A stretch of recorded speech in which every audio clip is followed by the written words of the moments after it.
আল্লামা মওদুদী সম্পর্কে আমি কিছু কথা বলবো, যে তার মাধ্যমে আমাদের সমাজের লোকেরা আমরা কিন্তু একটা বিরাট মানে পাপে লিপ্ত হচ্ছি। এই কথাটা বোঝানোর জন্যই আমার উদ্দেশ্য। আমি কাউকে হারানো, জিতানো বা কারো পক্ষ অবলম্বন করার জন্য আমি এ কথা বলছি না। আর আমি নিজে ব্যক্তিগতভাবে মওদুদী সাহেবের সমর্থক নই। আমি অনেক বই পুস্তক লিখেছি, আমার কোনো বইতে তার কোনো রেফারেন্স দেই নেই। তারপরও আমি এই কথাটা এই জন্য বলছি যে একজন ইহুদির বিরুদ্ধে মিথ্যা অভিযোগ, সেটা আল্লাহ কোরআনে আয়াত নাযিল করে প্রত্যাখ্যান করলেন। কাজে একজন মানুষের বিরুদ্ধে যদি মিথ্যা অভিযোগ করা হয়, তো সেটা সম্পর্কে আমাদের উচিত আমাদের জানিয়ে দেওয়া। তারপর মানুষ যে যা করবে সেটা করবে। আমরা যদি জানিয়ে না দিই, তাহলে আমরাই সেদিন আসামি হব এবং মানুষরা আমাদের বিরুদ্ধে অভিযোগ করবে। এই জন্য আমি এই কথাটা বলার চেষ্টা করব। আমার জীবনের বাস্তব ঘটনা, যেটা আমার জীবনে ঘটেছে, এটা থেকে আপনারা শিখতে পারবেন, শেখার বিষয় আছে বলেই এটা আমি বলার জন্য নিয়াত করেছি। বিষয়টা হলো 1986 সালে আমাদের মঠবাড়িয়ায় শশিনার মরহুম আবু জাফর মোহাম্মদ সালেহ রহমতুল্লাহ আলাই, তো ওনার একটা মাহফিল ছিল। তো ওই মাহফিলে আমাদের অঞ্চলের সব লোকই শশিনাপন্থী। তখন তো শশিনা ছাড়া অন্য কোনো পীরের এরকম প্রভাব বাংলাদেশে ছিল না।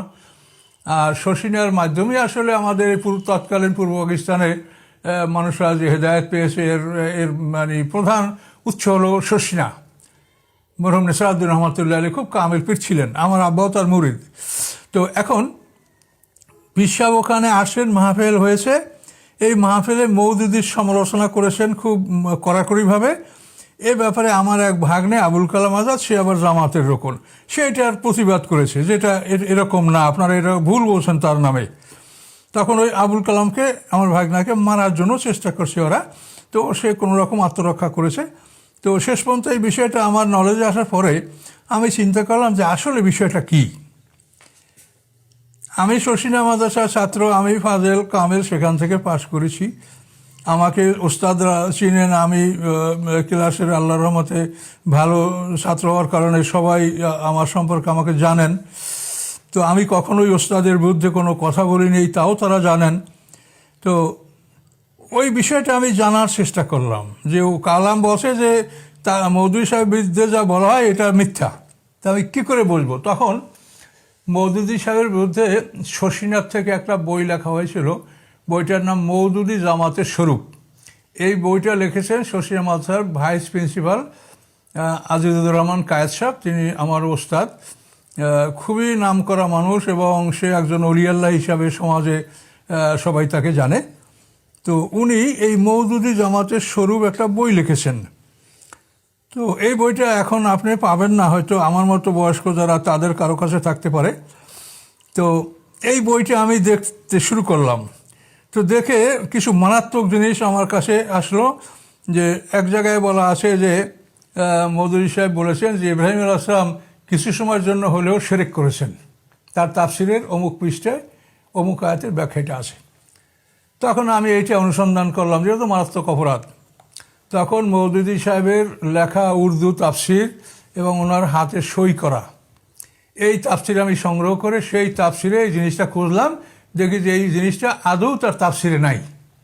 এরকম আরও অনেক গুরুত্বপূর্ণ জিনিস খুঁজে দেখলাম যে ওনার বিরুদ্ধে ওই মওদুদী জামাতের স্বরূপের বইতে লেখা আছে, কিন্তু মওদুদী সাহেবের কেতাবে নাই। তখন আমি মঠবাড়িয়া সব আলেম ওলামাই তো শশিনাপন্থী, আমি তাদেরকে বললাম যে আপনারা এটা তো ভুল বলছেন, এটা আপনারা সমাধানে আসেন, আপনাদের সাথে আমাদের বৈঠক হবে, বসেন, আপনারা দেখেন, যদি কারো বিরুদ্ধে আপনারা কোনো অভিযোগ পান সত্য সেটা আপনারা বলেন, কিন্তু মিথ্যা অভিযোগ তো করা যাবে না। তখন ওনারা শশিনায় বিষয়টা পৌঁছানো হলো। তো পৌঁছানোর পরে তারা এখন চিন্তা করে যে মোজাম্মেল হক তো আমাদের ছাত্র, সে আমাদের বিরুদ্ধে এরকম কথা কেন বলছে, তা আসলে বিষয়টা কী।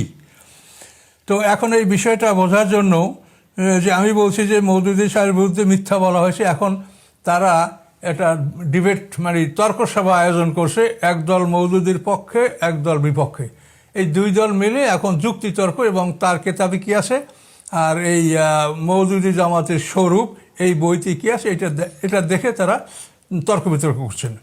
এখন তর্ক যতবারই করে তাতে মওদুদী সাহেবের পক্ষে যারা তারাই জিতে, তার বিপক্ষে যারা তারা হেরে যায়। তো এখন এটা কীরকম হলো? তো এটা তো অত্যন্ত খারাপ জিনিস। তখন এটা কি করা যাবে? ওদিকে তাদের সাথে আমাদের বহাসের একটা ডেটও হয়ে গেছে, মঠবাড়িয়া মসজিদে বৈঠক হবে, নির্ধারিত সময় তারা আসবে, আমরাও সেখানে থাকব। তো এভাবে একটা ডেট হয়ে গেছে, অথচ ডিবেটে এই অবস্থাটা দেখা দিচ্ছি। দেখা দেওয়ার পরে তারা এই বইয়ের যিনি লেখক আজিজুর রহমান কায়েদ সাহেব, ওনাকে তারা খবর দিল যে হুজুর আপনার আসার প্রয়োজন। তো উনি আসলেন, ওনার জালকাঠি শশীনা তো কাছাকাছি ব্যাপার। আসার পরে তাকে সবাই বললেন যে হুজুর আপনি যে এই বইতে লিখেছেন এটা তো ওনার কেতাবে নাই, তা আপনি এটা কিভাবে লিখলেন? তখন হুজুর বলেন যে আমি তো এটা ওনার কেতাব পড়ে দেখি নাই। শশীনাথে প্রথম আসলে আইয়ুব খানের সময় আমি শশীনাথ ছাত্র, তো সেখানে আইয়ুব খান তখন 1 লক্ষ টাকা মাদ্রাসায় অনুদান দিয়ে গেছে। সেই সময় 1 লক্ষ টাকায় বিরাট একটা দোতলা বিল্ডিং হোস্টেল, এটা 1 লক্ষ টাকায় হয়ে যেত। তো এরপরে আবার মোনায়েম খান পূর্ব পাকিস্তানের গভর্নর, তিনি আসেন, তিনি দিলেন 1 লক্ষ টাকায় 1 টাকা কম, মানে প্রেসিডেন্টের সম্মানার্থে।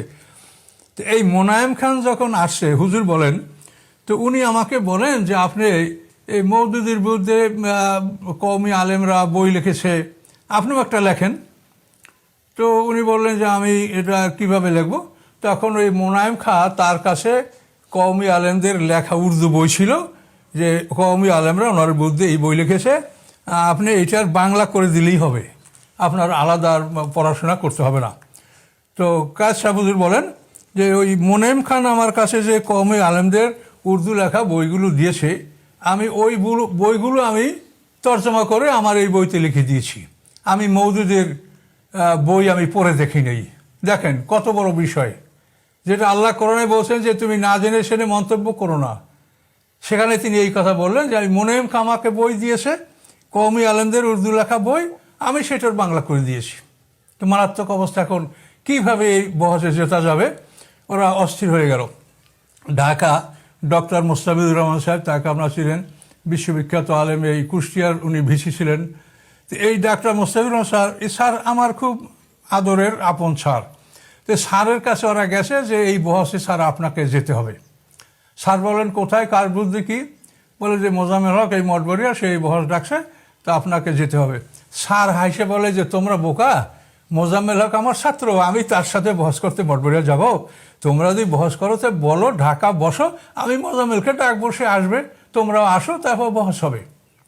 কিন্তু ওরা ঢাকায় বসতে রাজি হলো না।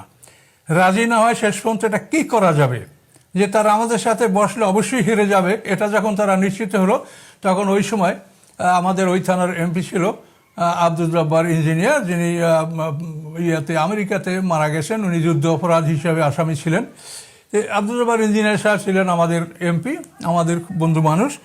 তো এই এমপিকে ধরে ওনারা বললেন যে এরকম একটা সমস্যাটা কী করা যায়, মানে এটা স্থগিত করে দেন।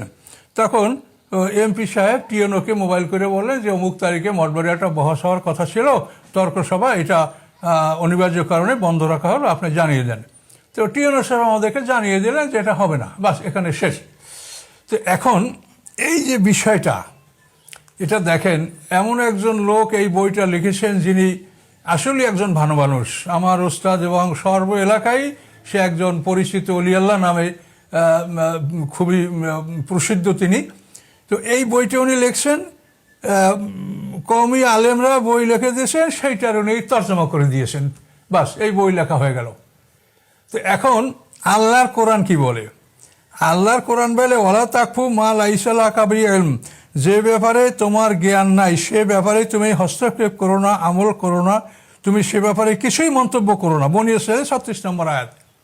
তাহলে আমরা সরাসরি কোরআনের খেলাফ আলেমরা আমরা কাজ করছি। আমরা আমাদের ওস্তাদকে ওস্তাদ বলি, তারা ওস্তাদ, কিন্তু আল্লাহর কাছে আমরা সবাই একই অবস্থায় উপস্থিত হব। এখন দেখেন যে এই সমাজে যে একটা অবস্থা সৃষ্টি করা হয়, এই অবস্থাগুলি সৃষ্টি করা এটা আলেমদের মাধ্যমেই হয়। আর আলেমরা হচ্ছে আমাদের রব। আলেমরা যা বলে আমরা সেটা মানি, সেটা ভালো মন্দ, হক না হক, কিছুই আমরা বিবেচনা করি না। এই জন্য আল্লাহ বলছেন যে ইহুদি খ্রিস্টানরা তাদের আলেমদেরকে রব বানিয়েছে, আর আমরা মুসলমানরা তখন তাই করেছি। আমি এটার বাস্তব প্রমাণ।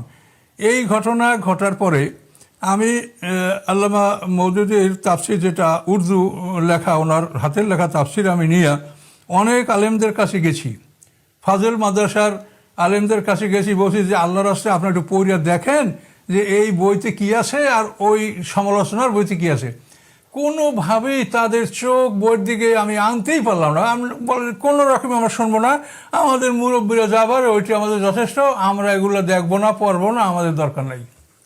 তো এই যে কথা, এই কথার মানেই হলো আলেমরা রব, তারা যা বলে তাই আমরা শুনি। তো এখন এইভাবে যে কথাগুলা বলা হলো, এবং এখনও সমাজে আমরা এই কথাগুলো অনেকেই বলছি যে আমি মওদুদীর ইসলাম করি না, আমি মদিনার ইসলাম করি। এটা ভালো কথা, মদিনার ইসলাম তো আমরাও করি। এখন মওদুদীর ইসলামের ত্রুটিটা কি আছে সেটা আপনারা তুলনা করেন, দেখেন যে কি ত্রুটি আছে। বরং তার বিরুদ্ধে যে অভিযোগগুলি করা হয়েছে, এই অভিযোগগুলি মিথ্যা। ওই বইটা আমাদের এই বহস বন্ধ হওয়ার পরে ওরা শোষণীয় কর্তৃপক্ষ মওদুদী জামাতের স্বরূপ এই বইটা আর ছাপায় নেয়, আর তারা প্রচার করে না, এই বইটা বন্ধ। এখন এই বইটা আপনি বাজারে পাবেন না। তাহলে এখানে আমি আপনাদেরকে বলছি এই জন্য যে আমরা আম জনতা, ওই যে ওরা বলছে যে মওদুদী এক নূতন ইসলাম প্রচার করে, এ খারাপ করে, এখনও বলা হচ্ছে, আর আমরা মনে করি যে এটাই ঠিক, এবং আমাদের অনেক লোক এটাই মনে করে। তো এই মনে করাটা, এটার গুণাটা হলো বহতান, অর্থাৎ একটা লোকের মধ্যে যে ত্রুটি নাই আপনি সেই দোষে তাকে দোষারোপ করছেন। তো এই বহতানের অপরাধ হলো যে সেটা তো আল্লাহ রসুল বলেই দিয়েছেন যে আসাদ্দু মিনাল কাতল। কাজে এই অপরাধে যেন আমরা লিপ্ত না হই, এই জন্য আমি এই কথাটা তুলেছি। যে আমরা ওই বলেছে ওনারা, তাই আমরা মনে করি বাবার মওদুদী একটা ভয়ানক খারাপ মানুষ না। সে একজন দার্শনিক, তার তাফসিরের মধ্যে কিছু ভুলভ্রান্তি বা এমন কিছু বিতর্কিত বিষয় আছে, কিন্তু সেগুলিতে তুলে ধরা হয় নাই, ধরা হয়েছে মানে এমন এমন বিষয় যেটা আসলে তার বইতে নাই। তো এই জন্য আমি আপনাদেরকে অনুরোধ করব যে এখান থেকে আপনারা জিনিসটা বোঝেন যে সমাজে দলীয়ভাবে একটা জিনিস কিভাবে প্রতিষ্ঠিত হয়। এখন আলেম সমাজ এই ধরনের কাজ করছে। এখন আপনি বর্তমান অবস্থাটা দেখেন, বর্তমানে কোরআন শরীফ সম্পর্কে যে মন্তব্যগুলা করছে আলেমরা, কেউ বলছে কোরআনের মধ্যে কিছু নাই, এর মধ্যে আপনারা থাকলে আপনারা বেঈমান হয়ে মরবেন। কেউ বলছে কোরআন ভুংবাং। এইসব কথা বলার পরেও আপনারা তাদের বিরুদ্ধে কোনো আন্দোলন করেন না বা তাদের বিরুদ্ধে কথা বলেন না, কথা বলেন মওদুদীর বিরুদ্ধে। মওদুদী এরকম কোন কথাটা বলছে যেটা সরাসরি ইসলামের খেলাফ? মওদুদী কি বলছে নামাজ 4 ওয়াক্ত পড়ো না 6 ওয়াক্ত পড়ো, হজ, কোরবানি, জাকাত, কোন বিষয় মওদুদীকে এরকম কোন বিষয় কিছু বলেছে? কিছু বিতর্কিত বিষয় আছে তাফসিরে, সেটা থাকবে, এটা সবাই তাফসিরে থাকে। কোনো তাফসির এই বিতর্ক মুক্ত নয়, সব তাফসিরেই কিছু না কিছু এরকম সমস্যা আছে। আমার জানা মতে, আমি আপনাদেরকে জানার জন্য বলছি যে বর্তমান বিশ্বে যতগুলো তাফসির আছে আমাদের কাছে, তার মধ্যে মুহাম্মদ আলী সাবুনের লেখা সাফাতুত তাফাসির, এটা অবশ্য এখনো বাংলা হয়নি, এটা আরবিতে এই তাফসিরটা আছে। এই তাফসিরটার মধ্যেই ভুল ভ্রান্তি অনেক কম আছে। এছাড়া সমস্ত বড় বড় তাফসিরে অনেক ভুল ভ্রান্তি আছে যেটা আলেমরাও বলেন না, আমরাও বলি না। কাজে এটা মওদুদীর তাফসিরও এরকম ভুল ভ্রান্তি বা কিছু বিতর্কিত বিষয় আছে, কিন্তু তাকে যে বিষয়গুলি নিয়ে দোষারোপ করা হয়েছে এটা কিন্তু ঠিক না। কাজে এটার মধ্যে আমি বলছি এই জন্য যে আপনারাও যদি ওই আলেমদের কথা শুনে শুনে বলেন যে উনি ভয়ানক খারাপ বা এই দোষ ওই দোষ, তাহলে কিন্তু আপনারা ওই বহতানের গুণার মধ্যে আপনারা চলে যাবেন। কাজে এইটা যাতে না হয় সেই জন্য আমি আপনাদেরকে এই কথাগুলা আপনাদেরকে বলছি যে এই মারাত্মক অপরাধের মধ্যে আমরা না ঢুকে, আমরা একটা মানুষ সম্পর্কে জেনে শুনে সমালোচনা করব, না জেনে কারোর সমালোচনা করা এটা মারাত্মক অপরাধ। একজন ইহুদির বিরুদ্ধে মিথ্যা অভিযোগ দিয়েছে মানুষেরা, আল্লাহ তাআলা ইহুদির পক্ষে আয়াত নাযিল করে তার নির্দোষ এটা আল্লাহ তাআলা প্রমাণ করেছেন।